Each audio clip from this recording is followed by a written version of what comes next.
Everyone, Rahul Mishra नाम है हमारा और आज का जो वीडियो रहेगा यहाँ पर हम लोग 22 से लेकर 26 मई तक की banking and financial awareness discuss करेंगे। अपने पिछले वीडियोस में हम लोगों ने 21 मई तक की banking and financial awareness discuss कर लिया था और उम्मीद करता हूँ कि आप लोगों ने वो सारी वीडियोस वगैरह भी देख लिए होंगे। ठीक है, तो आज की वीडियो का पहला क्वेश्चन और मई महीने का 56वां क्वेश्चन हम लोग यहाँ पर डिस्कस करने जा रहे हैं। Who has chair the recently organised 7th annual meeting of the board of governors of new development bank NDB through a video conference in New Delhi. Nai Dilli में वीडियो कॉन्फ्रेंस के माध्यम से न्यू डेवलपमेंट बैंक के बोर्ड ऑफ गवर्नर्स की हाल ही में आयोजित 7वीं वार्षिक बैठक की अध्यक्षता किसने की थी, ये इसमें पूछा गया है। ठीक है ना, सबसे पहले तो इस पर भी ध्यान देना कि 7th एनुअल मीटिंग थी board of governors of new development bank की। तो क्वेश्चन इस तरीके से भी पूछा जा सकता है कि अभी हाल ही में board of governors of new development bank की कौन सी एनुअल मीटिंग हुई थी, कौन से नंबर की या जो उनकी एनुअल मीटिंग्स होती है उसका कौन सा एडिशन था। तो ये आप लोग ध्यान रखना, 7th एडिशन था ये। ठीक है, और इसमें ये पूछा गया है कि किसने इसकी अध्यक्षता की, जो बैठक हुई थी, जो मीटिंग हुई थी, इसकी अध्यक्षता किसके द्वारा की गई थी, ये इस क्वेश्चन में पूछा गया है। और Nirmala Sitharaman option number A इसका आंसर होगा। ठीक है, option number A Nirmala Sitharaman ji इसका आंसर हो जाएगा।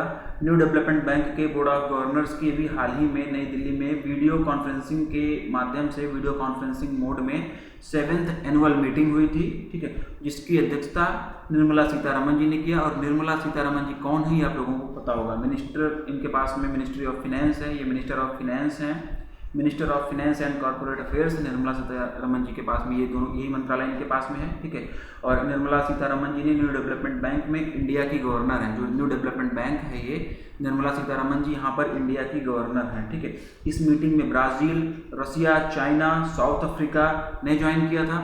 इस मीटिंग को जो है इस मीटिंग में जो है ब्राज़ील, रसिया, चाइना, साउथ अफ्रीका के गवर्नर्स ने पार्टिसिपेट किया। इसके साथ साथ बांग्लादेश और UAE के गवर्नर्स ने भी इस मीटिंग में पार्टिसिपेट किया हुआ था। तो जो बांग्लादेश और UAE है, मैं लिख दे रहा हूँ यहाँ पर, बांग्लादेश और UAE लिखना जरूरी है। क्यों लिखना जरूरी है मैं बता रहा हूँ। ठीक है, बांग्लादेश और UAE जो हैं ये न्यू डेवलपमेंट बैंक के में ज्वाइन करने वाले अभी हाल ही फिलहाल में इनको ज्वाइन किया हुआ है, या फिर इनको हम बोल सकते हैं कि न्यूली ज्वाइंड कंट्री हैं ये।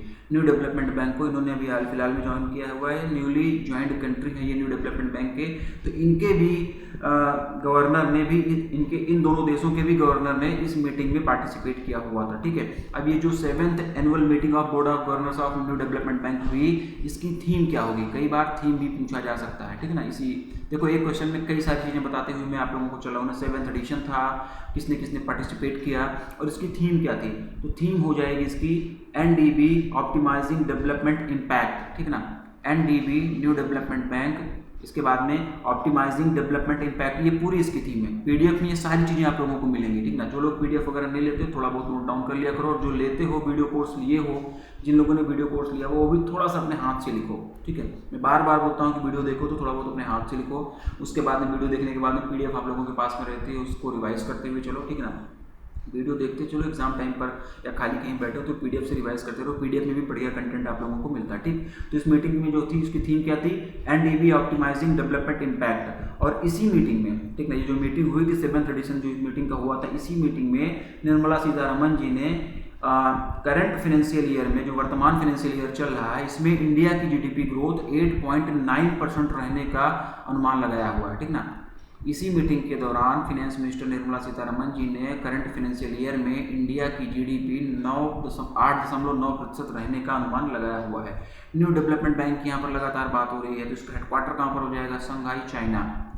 शंघाई चाइना में इसका हेडक्वार्टर हो जाएगा। न्यू डेवलपमेंट बैंक को ब्रिक्स देशों का बैंक भी कहा जाता है, ब्रिक्स देशों के द्वारा सेटअप किया गया हुआ ये बैंक है। ठीक, तो option number A Nirmala Sitharaman ji हो जाएंगे। निर्मला सीतारमन जी का इनके पास में कौन सा मंत्रालय है ये मैंने बताया, और निर्मला सीतारमन जी की कॉन्स्टिट्यूएंसी कौन सी है ये आप लोग कमेंट करके बताओगे। जो लोग ऐप में देख रहे हैं वो लोग रिकॉल करते हुए चलो। ठीक, इस तरीके से क्वेश्चन को आप लोग पढ़ा करो। नेक्स्ट देखेंगे, RBI has recently directed the banks ATM networks and white label ATM operator to provide the option of ICCW at their ATMs in order to curb frauds like skimming, card cloning and device tampering. In ICCW what does I stand for, ठीक है ना, बढ़िया question है, extend करेंगे, अच्छे से पढ़ेंगे। RBI ने अभी हाल ही में बैंकों, एटीएम नेटवर्क और व्हाइट लेबल एटीएम ऑपरेटर्स को स्कीमिंग, कार्ड क्लोनिंग और डिवाइस से छेड़छाड़ जैसी धोखाधड़ी को रोकने के लिए अपने अपने एटीएम में ICCW का विकल्प प्रदान करने का निर्देश दिया हुआ है। ICCW में आई का क्या मतलब होगा, ये इस क्वेश्चन में पूछा गया है। तो पहले इसका मतलब जान लेते हैं, फिर क्वेश्चन को थोड़ा सा एक्सटेंड करते हैं, इसके बारे में और पढ़ते हैं। तो इस आई का मतलब हो जाएगा इंटर ऑपरेबल। ICCW का फुल फॉर्म जो हो जाएगा वो हो जाएगा inter operable cardless cash withdrawal, ठीक ना। आई का मतलब हो जाएगा inter operable cardless cash withdrawal, ठीक ना, कार्डलेस कैश विड्रॉल, ये इसका फुल फॉर्म हो जाएगा। आई का मतलब इंटर ऑपरेबल हो जाएगा, ठीक। क्वेश्चन अच्छा है, मैंने बताया, थोड़ा सा एक्सटेंड करते हैं।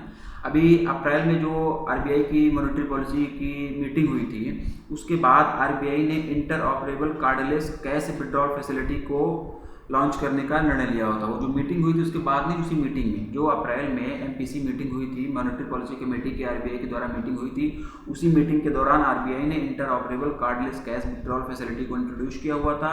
और अभी हाल ही में आरबीआई ने सभी बैंकों को, सभी एटीएम नेटवर्क्स को, सभी व्हाइट लेबल एटीएम ऑपरेटर्स को ये बोला है कि ये ICCW अपनी सभी कैश मशीन्स पर अवेलेबल करा दी जाएं, ठीक है, जिससे कि एटीएम क्लोनिंग या फिर इस तरीके से जो भी फ्रॉड्स होते हैं उसको रोका जा सके। Payment and settlement system act 2007, payment and settlement system act 2007 के तहत 7 के सेक्शन 10(2) रीड विद सेक्शन 18, ठीक ना, रीड विद सेक्शन 18 के तहत में ये डायरेक्शन आरबीआई के द्वारा अभी हाल फिलहाल में इशू किया गया है। आरबीआई के द्वारा इसका डायरेक्शन इशू किया गया, इसलिए भी ये क्वेश्चन इंपॉर्टेंट होता है। आरबीआई कहता है वाले पार्ट में इसको हम लोग नहीं पढ़ रहे हैं, इसको हम लोग यहाँ पर पढ़ रहे हैं। कई बार लोगों को मन में डाउट होता है, बार लोग पूछते हैं कि सर आरबीआई कहता है सारे सर्कुलर आते हैं कि नहीं। जहाँ पर आरबीआई का सर्कुलर जो होता है वो वहाँ पर भी आता है, और कुछ क्वेश्चन हम लोग जो है MCQ के फॉर्मेट में भी करते हैं, ठीक है। तो ये क्वेश्चन उतना ही इंपॉर्टेंट है जितना आरबीआई कहता है में जो भी क्वेश्चन रहते हैं वो सारे इंपॉर्टेंट हैं, ठीक है। और आरबीआई ने क्या किया, जो अभी ये डायरेक्शन आरबीआई के द्वारा जारी किया गया था, उसमें आरबीआई ने एनपीसीआई को ये आदेश दिया है कि एनपीसीआई सभी बैंकों को और एटीएम नेटवर्क्स को जल्दी से जल्दी यूपीआई इंटीग्रेशन प्रोवाइड करने की सुविधा प्रदान करें, ठीक है ना। जल्दी से जल्दी उनको यूपीआई इंटीग्रेशन प्रोवाइड किया जाए, यूपीआई के माध्यम से कस्टमर ऑथराइजेशन किया जा सकेगा, ठीक है। और ICCW ट्रांजेक्शन्स की विड्रॉल लिमिट वही रेगुलर वाली होगी, जो ट्रांजेक्शन्स लिमिट होती है ना, विड्रॉल लिमिट वो रेगुलर वाली ही होगी, ठीक। तो ऑप्शन नंबर इसका कौन सा है, option number D. Option number D, देखो ना, मैंने आंसर बताया ही नहीं था और पूरा क्वेश्चन एक्सप्लेन कर दिया। हालांकि इंटर ऑपरेबल मैंने बोला था, तो ठीक है, यहाँ पर नहीं ऑप्शन नहीं बताया तो कोई बात नहीं, आप लोगों को चीज़ें समझ में आई होगी, ठीक। तो option number D inter operable इसका आंसर होगा। नेक्स्ट देखेंगे, इन view of difficulties being faced by the exporters in getting payment from crisis hit Sri Lanka, the RBI has recently allowed settlement of trade transaction in which currency outside the Asian Clearing Union ACU mechanism। बढ़िया question है। संकटग्रस्त श्रीलंका से भुगतान प्राप्त करने में निर्यातकों को हो रही कठिनाइयों को देखते हुए आरबीआई ने अभी हाल ही में एशियाई समाशोधन संघ यानी कि ACU तंत्र के बाहर किस मुद्रा में व्यापार लेन देन के निपटान की अनुमति दी है, ठीक है। तो इसका जो आंसर हो जाएगा Indian rupees, option number B INR, ठीक है। ऑप्शन नंबर बी INR इसका आंसर हो जाएगा, Indian rupees. Option number B INR, Indian rupees इसका आंसर हो जाएगा। फेमा एक्ट 1999, ठीक है ना, फेमा एक्ट 1999 के सेक्शन 10(4) और सेक्शन 11(1) के तहत आरबीआई ने नोटिस जारी करके ACU मैकेनिज्म के बाहर आते हुए INR में ट्रेड ट्रांजेक्शन सेटल करने के लिए बोला है। श्रीलंका के हालात इस समय कैसे हैं आप सभी लोगों को पता है। श्रीलंका में बहुत ही कई बार एक दो बार इमरजेंसी लगाई गई, भुखमरी के कगार पर पहुंच गया ना, तो बहुत दिक्कत चल रही है श्रीलंका में। तो उन्हीं सारी बातों को ध्यान में रखते हुए आरबीआई ने ये फैसला लिया। और जब वहाँ पर हालात खराब है तो जो भी हमारे ट्रेडर्स हैं, जो भी बिजनेसमैन हैं, उनका ट्रेड सेटलमेंट सही से नहीं हो पा रहा है। इसीलिए आरबीआई के द्वारा ये फैसला लिया गया कि INR में ही जो है उनका पेमेंट वगैरह जो है वो एक्सेप्ट किया जाए, उसी में ट्रांजेक्शन वगैरह किए जा सकें। और यहाँ पर एक टर्म यूज़ हो रहा है एशियन क्लियरिंग यूनियन ACU, ठीक ना। बहुत डीप में तो यहाँ पर नहीं जानेंगे, एक मोटा मोटा ओवरव्यू हम लोग लेंगे जिससे कि चीज़ें हमें समझ में आ जाएँ।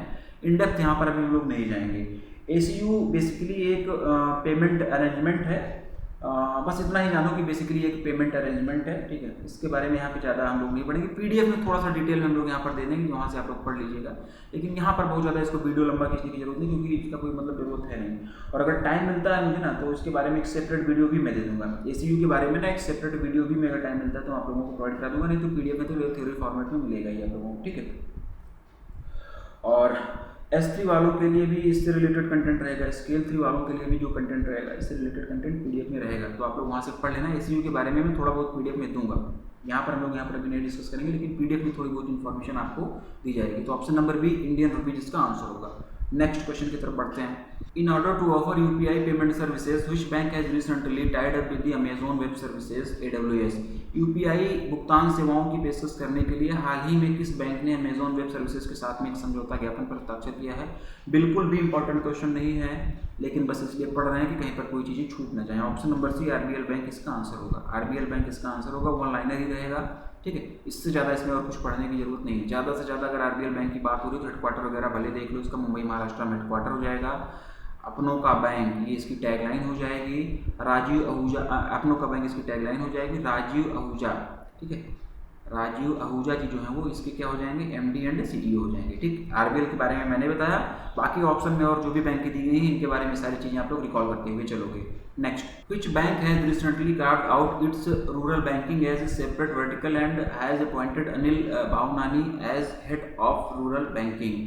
किस बैंक ने हाल ही में अपनी ग्रामीण बैंकिंग को एक अलग कार्यक्षेत्र के रूप में पेश किया है और अनिल भावनानी को ग्रामीण बैंकिंग का प्रमुख नियुक्त किया है? अभी हाल ही में कौन सी बैंक है जिसने अपनी रूरल बैंकिंग को सेपरेट कर दिया गया, रूरल बैंकिंग को उसको अलग कर दिया है उस बैंक ने, और अनिल भावनानी को उस रूरल बैंकिंग का हेड बनाया है, ये इसमें पूछा गया है।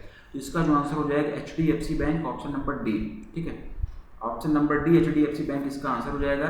HDFC बैंक ने अभी हाल ही में अपने रूरल बैंकिंग सेगमेंट को सेपरेट कर दिया, उसको अलग करने का फैसला लिया है। और ये जो रूरल बैंकिंग है ये अभी तक पहले मतलब इससे पहले सेपरेट होने से पहले तक ये रिटेल बैंकिंग का ही पार्ट हुआ करती थी, लेकिन अब HDFC बैंक ने इसको सेपरेट करने का फैसला लिया और अनिल भावनानी को इस नए रूरल बैंकिंग सेगमेंट का हेड बनाया गया है, ठीक है। अनिल भावनानी, ये नाम याद रखना, इस तरीके से भी पूछा जा सकता है, ठीक ना। रूरल बैंकिंग को किसने अलग किया? HDFC बैंक ने अलग किया। HDFC बैंक ने जब रूरल बैंकिंग को अलग किया तो उस रूरल बैंकिंग का हेड किसको बनाया गया? अनिल भावनानी को बनाया गया। रूरल बैंकिंग पहले किस सेगमेंट में आती थी? रिटेल बैंकिंग में ही आती थी, ठीक है। तो इस तरीके से भी क्वेश्चन पूछा जा सकता है, समझना आप लोग। और अनिल भावनानी जी जो है 19 साल से HDFC बैंक में रूरल बैंकिंग के साथ मतलब रूरल बैंकिंग पर काम कर रहे हैं, ठीक है। HDFC ने साथ ही साथ में HDFC ने यह भी बोला कि फाइनेंशियल ईयर 2023 के दौरान रूरल बैंकिंग वर्टिकल के तहत में 1064 यानी कि 1064 ब्रांचेज खोलने का फैसला लिया हुआ है। HDFC ने जब रूरल बैंकिंग सेगमेंट को अलग किया था तो उसी दौरान HDFC बैंक ने यह भी बोला था कि फाइनेंशियल ईयर 2023, डाटा याद रखना, डाटा का खेल होता है, स्केल 3 वालों खासतौर से आप लोग भी ध्यान देना, और जीबी वालों आप लोग भी तैयार रहो। कई बार क्या होता है ना कि थोड़ा सा अगर टफ करना होगा तो डाटा पूछेंगे। HDFC बैंक ने फाइनेंशियल ईयर 2023 के दौरान रूरल बैंकिंग वर्टिकल के तहत में 1064 यानी कि 1064 ब्रांचेस खोलने का फैसला लिया है, जबकि पिछले 2 फिस्कल ईयर के दौरान, जबकि पिछले 2 वित्त वर्ष के दौरान केवल और केवल 1000 ब्रांचेस खोली गई थी रूरल बैंकिंग के लिए, ठीक है ना। लेकिन अब इस साल जो है 1064 ब्रांचेस खोलने का फैसला लिया गया है रूरल बैंकिंग वर्टिकल के तहत में। और इसके साथ साथ HDFC बैंक ने मतलब ये रूरल बैंकिंग वाला जो सेगमेंट है जिसको अलग किया, इसको अलग कर दिया, मतलब इसको जब रिटेल बैंकिंग से HDFC बैंक ने अलग कर दिया तो इसको ग्रो भी करना है। अगर इसको अलग किया है जिसके पीछे इसको ग्रो करना भी होगा ना, तो इसको ग्रो करने के लिए, इसको ज़्यादा बेहतर करने के लिए HDFC बैंक ने इंस्टीट्यूट ऑफ रूरल मैनेजमेंट आनंद यानी कि IRMA के साथ में टाई अप भी किया हुआ है, जिससे कि रूरल इनिशिएटिव स्ट्रेटजी पर काम किया जा सके। Customer satisfaction, service design, customer behaviour, service delivery, इन सब पर काम किया जा सकेगा इससे पार्टनरशिप के बाद में। अगर कोई सेगमेंट अलग किया गया है तो उसको ग्रो भी करना है, उसको डेवलप भी करना है, तो उसको डेवलप करने के लिए जो है ये पार्टनरशिप जो है IRMA के द्वारा HDFC बैंक इन दोनों ने मिलकर पार्टनरशिप किया हुआ है, ठीक है। थोड़ा सा रिवाइज कर लेते हैं, थोड़ा सा ना इससे मिलता जुलता कुछ मिल गया था मैं जब कंटेंट बना रहा था तो एक्सिस बैंक ने रूरल बैंकिंग को टारगेट करते हुए भी लास्ट ईयर ना भारत बैंकिंग नाम से एक इनिशिएटिव लॉन्च किया था। तो क्वेश्चन ये भी पूछा जा सकता है कि भारत बैंकिंग नाम से एक इनिशिएटिव कौन सी बैंक के द्वारा लॉन्च किया गया था लास्ट ईयर रूरल बैंकिंग को टारगेट करते हुए। तो उस कंडीशन में इसका आंसर हो जाएगा एक्सिस बैंक। ठीक, तो इतना आप लोग जान के चलो। और HDFC बैंक की यहाँ पर बात हुई है, ऑप्शन में जितनी भी बैंकें दी गई ना इनका सबका headquarter, tagline, MD and CEO recall करो आप लोग। नेक्स्ट देखेंगे, which bank has recently launched a spot offer on WhatsApp to provide an in principle home loan approval for buyers within 2 minutes। किस बैंक ने हाल ही में 2 मिनट के भीतर खरीदारों के लिए सैद्धांतिक रूप से होम लोन की स्वीकृति प्रदान करने के लिए WhatsApp पर स्पॉट ऑफर लॉन्च किया हुआ है, ये इसमें पूछा गया है। और इसका भी आंसर HDFC बैंक ही होगा, ऑप्शन नंबर ए। ठीक है, ऑप्शन नंबर HDFC बैंक ही इसका आंसर होगा। ठीक है, स्पॉट ऑफर के तहत 2 मिनट के भीतर व्हाट्सएप पर होम लोन का अप्रूवल मिल जाएगा HDFC बैंक के द्वारा। ये स्पॉट ऑफर व्हाट्सएप पर लॉन्च किया गया। तो व्हाट्सएप नंबर क्या है ये भी हम लोग जान लेते हैं। तो इसका नंबर हो जाएगा +91 9867 6 टाइम्स 0। ठीक है ना, 6 टाइम्स 0 ये इसका व्हाट्सएप नंबर है। इसके तहत इसके माध्यम से 2 मिनट के अंदर जो है होम लोन का अप्रूवल मिल जाएगा। तो ऑप्शन नंबर ए HDFC बैंक इसका आंसर होगा। Next, in accordance with the data released by the Department of Promotion and Industry and Internal Trade DPIIT, India's foreign direct invest FDI inflow was increased by how much % in financial year 22। उद्योग और आंतरिक व्यापार संवर्धन विभाग DPIIT द्वारा जारी आंकड़ों के अनुसार वित्त वर्ष 2022 में भारत के प्रत्यक्ष विदेशी निवेश FDI प्रवाह में कितने प्रतिशत की वृद्धि हुई है, ये इसमें पूछा गया है। स्केल 3 वालों के लिए इंपॉर्टेंट क्वेश्चन रहेगा, क्योंकि डाटा ओरिएंटेड चीज़ें पूछी जाती हैं तो इसी तरीके से थोड़ा सा वो पूछेंगे। तो इसका जो आंसर हो जाएगा ऑप्शन नंबर बी 1.95%। 1.95% इसका आंसर हो जाएगा ऑप्शन नंबर बी। क्वेश्चन को थोड़ा सा एक्सटेंड करेंगे, बढ़िया क्वेश्चन है। इससे रिलेटेड कुछ और जानकारी हम लोग जानते हैं। इस क्वेश्चन से 1-2 क्वेश्चन एग्जाम में भी आप लोगों को देखने के लिए मिल सकते हैं। तो इससे रिलेटेड जो भी चीज़ें होंगी उसको हम लोग जो point wise to the point सारी चीज़ें हम लोग पढ़ेंगे। ठीक है, तो पहले तो ये जानो कि जो ये 1.95% बढ़ा है तो पहले कितना था, बाद में कितना था। कोई चीज़ कितने % बढ़ रही है, कितने % घट रही है, इसको जानने के लिए ये जानना जरूरी कि पहले कितनी थी और बाद में कितनी है। पहले हमारे 100 नंबर थे, बाद में हमारे 120 नंबर आ गए, तो 20% हमारा बढ़ गया। तो ये भी हम लोग जानते हैं। तो पहले हम लोग बात करते हैं फाइनेंशियल ईयर 2021 की।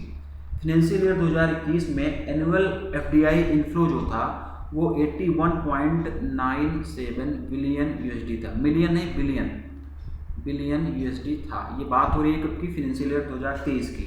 जबकि अगर हम लोग बात करें फाइनेंशियल ईयर 2022 की, तो फाइनेंशियल ईयर 2022 के दौरान ये 1.95% बढ़कर 83.57 बिलियन USD हो गया। ठीक है, तो ये दोनों आपको बताया गया। फाइनेंशियल ईयर 2021 में 81.97 बिलियन USD था, फाइनेंशियल ईयर 2022 में 83.57 बिलियन USD हो गया, और यहाँ से यहाँ तक आने के दौरान ये 1.95% बढ़ गया। ठीक, ये जानो आप लोग। ठीक है, ये कुछ इससे मिलता जुलता हुआ, इससे रिलेटेड हुआ। और इस जो भी डाटा ये DPIIT के द्वारा जारी किया गया, इससे कुछ और फैक्ट भी हम लोगों को जानना है। तो अगर हम लोग टॉप इन्वेस्टिंग कंट्री की बात करें कि इस दौरान सबसे ज़्यादा कौन सी कंट्री ने, सबसे ज़्यादा कौन से देश में इंडिया में इन्वेस्ट किया, तो उसका आंसर हो जाएगा सिंगापुर। ठीक ना, सिंगापुर ने सबसे ज़्यादा इंडिया में इन्वेस्ट किया हुआ था। टोटल इन्वेस्टमेंट का 27% इन्वेस्टमेंट जो है सिंगापुर के द्वारा किया गया है। सेकंड नंबर पर USA आएगा। USA के द्वारा जो है 18% का इन्वेस्टमेंट इंडिया में किया गया था। ये दोनों बात हो गई फर्स्ट और सेकंड की, ये हम लोग जान लेते हैं, क्वेश्चन यहाँ से फ्रेम हो सकता है। इसके साथ साथ हमें ये भी जानना जरूरी है कि टॉप रेसिपिएंट स्टेट कौन था, मतलब कि कौन से राज्य में सबसे ज़्यादा इन्वेस्टमेंट किया गया। ठीक है ना, ये भी हमको जानना है। तो कर्नाटका की अगर हम लोग बात करेंगे तो कर्नाटका में सबसे ज़्यादा FDI मतलब सबसे ज़्यादा इन्वेस्टमेंट किया गया। टोटल इन्वेस्टमेंट का 38% इन्वेस्टमेंट सिर्फ और सिर्फ कर्नाटका में किया गया। ये फर्स्ट नंबर पर है। सेकंड नंबर पर अगर हम लोग बात करेंगे तो सेकंड नंबर पर महाराष्ट्र में इन्वेस्टमेंट किया गया। ये यहाँ पर 26% का इन्वेस्टमेंट किया गया टोटल FDI का, ये सेकंड नंबर पर है। और थर्ड नंबर की अगर हम लोग बात करेंगे तो थर्ड नंबर पर दिल्ली है। ठीक ना, दिल्ली में जो है 14% का इन्वेस्टमेंट किया गया पूरे के पूरे FDI का। ठीक है, तो थर्ड नंबर पर ये हो जाएगा। तो ये कुछ फैक्ट्स थे, ये कुछ पॉइंट्स थे जिसको हमको यहाँ पर पढ़ना था। यहाँ से क्वेश्चन इस तरीके से भी पूछा जा सकता था कि as per the recent data of DPIIT which state has the highest number of which state, मतलब कौन से राज्य को सबसे ज़्यादा एफडीआई मिला, या फिर which country is the top performer, which country is the top contributor in FDI, ठीक है ना। इस कंडीशन में यूएसए इसका आंसर, सिंगापुर इसका आंसर हो जाएगा। हाँ, तो इस तरीके से भी क्वेश्चन यहाँ पर पूछे जा सकते हैं। तो आप लोग इसको ध्यान से पढ़ना, और स्केल 3 वालों के लिए काफ़ी डाटा बताया गया, तो डाटा भी आप लोग लिखते रहना। क्वेश्चन अगर टफ किया जाएगा तो डाटा ही पूछेंगे वो लोग, ठीक। तो maximum possible important exam oriented information आप लोगों को इस क्वेश्चन से रिलेटेड बताई गई। बढ़ते हैं अपने अगले क्वेश्चन की तरफ। Vijay Shekhar Sharma has been reappointed as MD and CEO of digital financial services firm Paytm till which date. Vijay Shekhar Sharma को किस तारीख तक डिजिटल वित्तीय सेवा फर्म पेटीएम के एमडी और सीईओ के रूप में फिर से नियुक्त किया गया है, ठीक है ना। पेटीएम का एमडी एंड सीईओ फिर से रीअपॉइंट किया गया है विजय शेखर शर्मा को, किस डेट तक रीअपॉइंट किया गया ये इसमें पूछा गया है। इसका जो आंसर हो जाएगा 18 दिसंबर 2027। 18 दिसंबर 2027 तक के लिए इनको फिर से पेटीएम का एमडी एंड सीईओ अपॉइंट कर दिया गया है। 19 दिसंबर 19 दिसंबर 2022 को इनका कार्यकाल समाप्त होने वाला है, लेकिन कार्यकाल समाप्त होने से पहले ही इन्हें 5 साल के लिए फिर से इनका सर्विस, इनका टेन्योर बढ़ा दिया गया है, मतलब कि इनको 5 साल के लिए फिर से रीअपॉइंट कर दिया गया है, और अब इनका कार्यकाल 18 दिसंबर 2027 तक हो गया है। नेक्स्ट देखेंगे, who is the head of the 6 member committee recently set up by the RBI to evaluate the efficacy and quality of customer services in its regulated entities। बढ़िया क्वेश्चन है। आरबीआई के द्वारा हाल ही में अपनी विनियमित संस्थाओं में ग्राहक सेवा की प्रभावकारिता और गुणवत्ता का मूल्यांकन करने के लिए गठित 6 सदस्यीय समिति का प्रमुख कौन है। आरबीआई ने भी हाल ही में 6 लोगों की एक कमेटी बनाई हुई है। क्यों बनाई गई ये कमेटी, जिससे कि कमेटी क्यों बनाई गई है, तो ये कमेटी इसलिए बनाई गई है जिससे कि आरबीआई के द्वारा रेगुलेटेड जितनी भी एंटिटीज़ हैं उनमें ग्राहक सेवा की प्रभावकारिता और गुणवत्ता का मूल्यांकन किया जा सके। तो ये जो कमेटी आरबीआई के द्वारा बनाई गई है, इस कमेटी का हेड कौन है, यही इस क्वेश्चन में पूछा गया है। तो इसका जो आंसर हो जाएगा बिहू प्रसाद कानूनगो, यानी कि ऑप्शन नंबर बी, बीपी कानूनगो। बीपी कानूनगो कौन है, ये किसी की पहचान के मोहताज नहीं। अगर आप लोग बैंकिंग एस्पिरेंट्स हैं तो आपको पता होगा कि बीपी कानूनगो कौन है, ठीक है ना। टोटल इस कमेटी में 6 मेंबर हैं, 4 ऑप्शन में दिए गए हैं, तो ये चारों के चारों मेंबर इस कमेटी में हैं। कमेटी का हेड बीयू प्रसाद कानूनगो है, बाकी जो और लोग हैं, मतलब टोटल जितने भी लोग यहाँ पर ऑप्शन में दिए गए ये सब इस कमेटी के मेंबर हैं। 2 लोग और रह रहे हैं इस कमेटी में, उनका भी नाम मैं बता दे रहा हूँ। अनिल कुमार शर्मा, ये आरबीआई में एग्जीक्यूटिव डायरेक्टर है, ये भी इस कमेटी में है। डॉक्टर राजर्षि एन वरहादी, ये भी जो है इस कमेटी में है। तो टोटल मिलाकर 6 लोग इस कमेटी में है। क्वेश्चन अच्छा है, मैंने बताया था, थोड़ा सा इसको एक्सटेंड करेंगे, थोड़ा सा इसके बारे में भी हम लोग पढ़ते हैं, ठीक है। तो आरबीआई ने क्या किया था कि अभी हाल ही में बताया ना कि एक 6 सदस्यीय कमेटी का गठन किया, जिससे कि आरबीआई रेगुलेटेड एंटिटीज़, ठीक है, आरबीआई के द्वारा कौन सी एंटिटीज़ जो है रेगुलेट की जाती हैं, जैसे कि बैंक हो गया, जैसे कि एनबीएफसीज हो गया, या फिर दूसरी एंटिटीज़ जो आरबीआई के द्वारा रेगुलेट की जाती हैं, इन सब में कस्टमर सर्विस की प्रभावकारिता व गुणवत्ता का मूल्यांकन करने के लिए ये कमेटी आरबीआई के द्वारा गठित की गई थी। और इस कमेटी का हेड जो है बीपी कानूनगो, यानी कि बिहू प्रसाद कानूनगो जी को बनाया गया, जो कि farmer deputy governor of RBI हैं। बीपी कानूनगो जी जो है farmer deputy governor of RBI हैं, ठीक है। और तो बस ऑप्शन में देखो अतुल कुमार गोयल जी का नाम दिया गया। अतुल कुमार गोयल जी जो है वो पीएनबी के एमडी एंड सीईओ हैं, साथ ही साथ में आईबीए के चेयरपर्सन हैं। तो और भी जो लोग ऑप्शन में दिए गए हैं, कहीं ना कहीं किसी न किसी तरीके से बैंकिंग या दूसरे अच्छे क्षेत्रों से जुड़े हुए हैं, इन सबको इस कमेटी का सदस्य बनाया गया है, ठीक है। तो option number B, BP Kanungo, इसका आंसर होगा। Next, in order to launch co-branded credit cards for chemist and pharmacies, which bank has recently partnered with Retailio, a B2B pharma marketplace. Chemist और फार्मेसियों के लिए को ब्रांडेड क्रेडिट कार्ड लॉन्च करने के लिए हाल ही में किस बैंक ने B2B फार्मा मार्केटप्लेस रिटेलियो के साथ में भागीदारी की है, ये इस क्वेश्चन में पूछा गया है। और इसका जो आंसर होगा option number D, HDFC bank. Option number D, HDFC bank इसका आंसर हो जाएगा। बस और बस केवल ये 1 लाइनर ही रहेगा, ठीक है। इतना ही हमको पढ़ना है। दोनों का नाम याद कर लेना है, किसने किसने पार्टनरशिप किया हुआ है। रिटेलियो ने पार्टनरशिप किया हुआ है HDFC बैंक के साथ में। क्यों पार्टनरशिप किया ये क्वेश्चन में ही बता दिया गया है। को ब्रांडेड क्रेडिट कार्ड लॉन्च करने के लिए। ये को ब्रांडेड क्रेडिट कार्ड है किसके लिए रहेगा, केमिस्ट और फार्मेसीज के लिए रहेगा, ठीक है। कहीं पर कोई चीज़ें छूट ना जाए, बस सिर्फ इसलिए इसको पढ़ रहे हैं, बाकी एग्जाम पॉइंट ऑफ व्यू से बहुत ज़्यादा इंपॉर्टेंट क्वेश्चन नहीं है। HDFC बैंक की बात हुई, पिछले 2 क्वेश्चन में मैंने HDFC बैंक का हेडक्वार्टर वगैरह पूछा था, कुछ लोगों ने कमेंट किया होगा, कुछ लोगों ने रिकॉल किया होगा, कुछ लोगों ने नहीं किया होगा। जिनने नहीं किया उनके लिए मैं बता दे रहा हूँ, मुंबई महाराष्ट्र में इसका हेडक्वार्टर है HDFC बैंक का। MD एंड CEO की अगर हम लोग बात करेंगे तो शशिधर जगदीशन इसके MD एंड CEO हो जाएंगे। वी अंडरस्टैंड योर वर्ड, ये इसकी टैगलाइन हो जाएगी। HDFC के बारे में मैंने बताया, बाकी ऑप्शन में जो 3 बैंकें दी गई है फिर से आप लोगों को क्लियर रहेगा, रिकॉल करते हुए चलो नेक्स्ट देखेंगे। Who was recently appointed as a part-time chairman of the IDBI Bank for a tenure of 3 years? हाल ही में 3 वर्ष के कार्यकाल के लिए RBI बैंक के अंशकालिक अध्यक्ष के रूप में किसे नियुक्त किया गया है? अंशकालिक यानी कि पार्ट टाइम चेयरमैन, ठीक ना, पार्ट टाइम चेयरमैन। तो इसका जो आंसर हो जाएगा, इसका आंसर हो जाएगा TM, इसका आंसर हो जाएगा TN Manoharan, option number C. TN Manoharan option number C जो है इसका आंसर हो जाएगा। 9 मई 2025 तक 3 साल के लिए इनका कार्यकाल बढ़ा दिया गया, 9 मई 2025, अगले 3 सालों के लिए इनका कार्यकाल बढ़ा दिया गया। बस इतना ही हमको पढ़ना है यहाँ पर। नेक्स्ट देखेंगे, name the portal which has recently completed it's 5 years since the Union Cabinet decision to abolish Foreign Investment Promotion Board FPIB। बढ़िया क्वेश्चन है। उस पोर्टल का नाम बताइए जिसने विदेशी निवेश संवर्धन बोर्ड को समाप्त करने के केंद्रीय मंत्रिमंडल के फैसले के बाद से अभी हाल ही में अपने 5 साल पूरे किए हुए हैं, ठीक है ना। कौन सा वो पोर्टल है जिसने अभी हाल ही में अपने 5 साल पूरे किए हुए हैं FIPB के एबॉलिश करने के डिसीजन के बाद में, ठीक है। तो इसको थोड़ा सा एक्सटेंड करेंगे। तो पहले इसका आंसर जानते हैं। इसका आंसर हो जाएगा ऑप्शन नंबर ए FIFP, ऑप्शन नंबर ए FIFP यानी कि फॉरेन इन्वेस्टमेंट फैसिलिटेशन पोर्टल। इस पोर्टल का नाम क्या है? फॉरेन इन्वेस्टमेंट फैसिलिटेशन पोर्टल, इसका आंसर हो जाएगा, ठीक है। अच्छा क्वेश्चन है, मैंने बताया, थोड़ा सा एक्सटेंड करते हैं। पहले कुछ डेट्स जानते हैं, कुछ डाटा हम लोग जानते हैं। तो 24 मई 2017, 24 मई 2017 को यूनियन कैबिनेट ने अपनी मीटिंग में FIPB यानी कि फॉरेन इन्वेस्टमेंट प्रमोशन बोर्ड, ठीक है। 24 मई 2017 को यूनियन कैबिनेट ने अपनी मीटिंग में फॉरेन इन्वेस्टमेंट प्रमोशन बोर्ड यानी कि FIPB को खत्म करने का निर्णय लिया, ठीक है।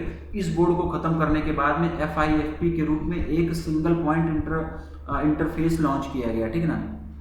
एक नया पोर्टल लॉन्च किया गया। FIPB को खत्म करने के बाद में फॉरेन इन्वेस्टमेंट फैसिलिटेशन पोर्टल नाम से एक नया पोर्टल लॉन्च किया गया, ठीक है, गवर्नमेंट ऑफ इंडिया के द्वारा। और इसी पोर्टल के माध्यम से यानी कि FIFP के माध्यम से इन्वेस्टर्स की सारी FDI फैसिलिटी जो है उनको प्रोवाइड की जाती है, ठीक है। और ये जो FIFP है ये department of promotion of industry and internal trade यानी कि DPIIT के द्वारा मैनेज किया जाता है। क्वेश्चन ये भी पूछा जा सकता है कि फॉरेन इन्वेस्टमेंट फैसिलिटेशन पोर्टल यानी कि FIFP, ठीक है ना, ये किसके द्वारा मैनेज किया जाता है? तो DPIIT, ठीक है, इसका जो आंसर हो जाएगा, ठीक है, मतलब DPIIT के द्वारा यानी कि department of industry and internal trade promotion के द्वारा ये जो है पोर्टल FIFP मैनेज किया जाता है। और अभी हाल ही में FIFP के 5 साल कंप्लीट हुए, ये क्वेश्चन भी पूछा गया ना। अभी हाल ही में FIFP को लॉन्च हुए 5 साल कंप्लीट हो गए हैं और अब तक FIF पोर्टल यानी कि FIFP यानी कि FIF पोर्टल के माध्यम से टोटल 853, मैं फिर से लिख रहा हूँ 853, ठीक ना, 853 अब तक FIFP पोर्टल के माध्यम से 853 में बार 853 क्यों बोल रहा हूँ, जिससे आपके दिमाग में चीज़ें बैठ जाएं, ठीक है ना। क्या होता है ना कि आप लोगों ने वीडियो कोर्स वगैरह अगर लिया है, कई वीडियो देखने का फ़ायदा ये होता है ना कि आपको कोई बोलकर 3-4 बार समझा देता है तो चीज़ें दिमाग में बैठ जाती हैं और एग्जाम में ना चीज़ें डायरेक्ट क्लिक करती हैं। इसीलिए मैं कई बार डाटा वाली जो चीज़ें होती हैं वो 2-3 बार में बोल देता हूँ जिससे आप लोगों को याद रहे, ठीक है। तो फिर से सुनो इस लाइन को, ठीक है। और तो ये जो पोर्टल है FIFP पोर्टल, इसके माध्यम से अभी तक टोटल 853 यानी कि 853 FDI प्रपोजल्स का निपटारा किया जा चुका है और इस पोर्टल के द्वारा ही FDI प्रपोजल लिए जाते हैं, तो आपको पता ही होगा, ठीक। तो ऑप्शन नंबर ए इसका आंसर हो जाएगा। नेक्स्ट देखेंगे, in order to enhance the digital payments ecosystem in the country a rural fintech company Mahagram has recently tied up with which bank. देश में डिजिटल भुगतान पारिस्थितिकी तंत्र को बढ़ाने के लिए एक ग्रामीण फिनटेक कंपनी महाग्राम ने हाल ही में किस बैंक के साथ में करार किया है? ये इस क्वेश्चन का हिंदी में मतलब होगा और इसका जो आंसर हो जाएगा IndusInd bank, option number C. बस 1 लाइनर ही करेंगे, इससे ज़्यादा इससे और डीप में जाने की जरूरत कुछ भी नहीं है। 1 लाइनर ही रहेगा, बहुत डीप में इसमें हम लोगों को नहीं जाना है क्योंकि इंडसइंड बैंक इसका आंसर है। इसके बारे में थोड़ा सा हम लोग जानेंगे। मुंबई महाराष्ट्र में इसका हेडक्वार्टर हो जाएगा। We make you feel richer, ये इसकी टैगलाइन हो जाएगी। सुमंत कटपालिया ये इसके MD एंड CEO हो जाएंगे, किसके? इंडसइंड बैंक के। बाकी ऑप्शन में जो भी बैंक की दी गई हैं इसको आप लोग इसी टाइम पर रिकॉल करते हुए चलो अगला और लास्ट क्वेश्चन देखेंगे हम लोग। Which bank has recently signed a co-lending agreement with NBFC Paisalo digital for the agriculture business. हाल ही में किस बैंक ने कृषि व्यवसाय के लिए एनबीएफसी पैसालो डिजिटल के साथ में सहरण समझौते पर हस्ताक्षर किए? इस क्वेश्चन में पूछा गया है। यूको बैंक ऑप्शन नंबर 20 का आंसर हो जाएगा। ठीक है, यूको बैंक ऑप्शन नंबर 20 का आंसर हो जाएगा। पैसालो डिजिटल जो है ये एक एनबीएफसी है। देखो क्वेश्चन भी मैंने लिख दिया है। ठीक है, ये एक एनबीएफसी है और इसी के द्वारा जो है एक इसने जो है यूको बैंक के साथ में एक को लैंडिंग एग्रीमेंट किया हुआ है, जिससे कि एग्रीकल्चर बिजनेस पे फोकस किया जा सके, उसको बढ़ावा दिया जा सके। और ये को लैंडिंग एग्रीमेंट क्या होता है? को लैंडिंग वाला मॉडल तो पता होगा ना आप लोगों को, 80-20% वाला। ठीक है ना, 80-20% वाला जो बैंक और एनबीएफसी का 80-20% का को लैंडिंग वाला मॉडल होता है, ये तो आपको पता ही होगा, कई बार बताया गया। नहीं भी पता होगा तो जैसे मैंने 80-20% बोला आपको रिकॉल हो गया होगा। ठीक, तो option number B UCO bank इसका आंसर हो जाएगा। यूको बैंक है इसका आंसर। तो थोड़ा सा इसके बारे में भी जान लेते हैं। कोलकाता वेस्ट बंगाल, कोलकाता वेस्ट बंगाल जो है ये इसका हेडक्वार्टर हो जाएगा। सोमा शंकर प्रसाद यानी कि एस प्रसाद ये इसके एमडी एंड सीईओ हो जाएंगे। ऑनर सीईओ ट्रस्ट ये जो है इसकी टैगलाइन हो जाएगी यूको बैंक की। ऑप्शन में और जो भी बैंक दी गई इनका हेडक्वार्टर, एमडी एंड सीईओ और टैगलाइन आप लोग जो है रिकॉल कर लेना है। ठीक है, तो आज के वीडियो हम लोग यहीं पर वाइंड अप करेंगे। आज हम लोगों ने 26 मई तक की banking and financial awareness discuss कर लिया है। अपने आगे आने वाले वीडियोस में हम लोग 27 से लेकर 31 मई तक की banking and financial awareness discuss करेंगे। ठीक है, तो मिलते हैं अपने अगले वीडियो में।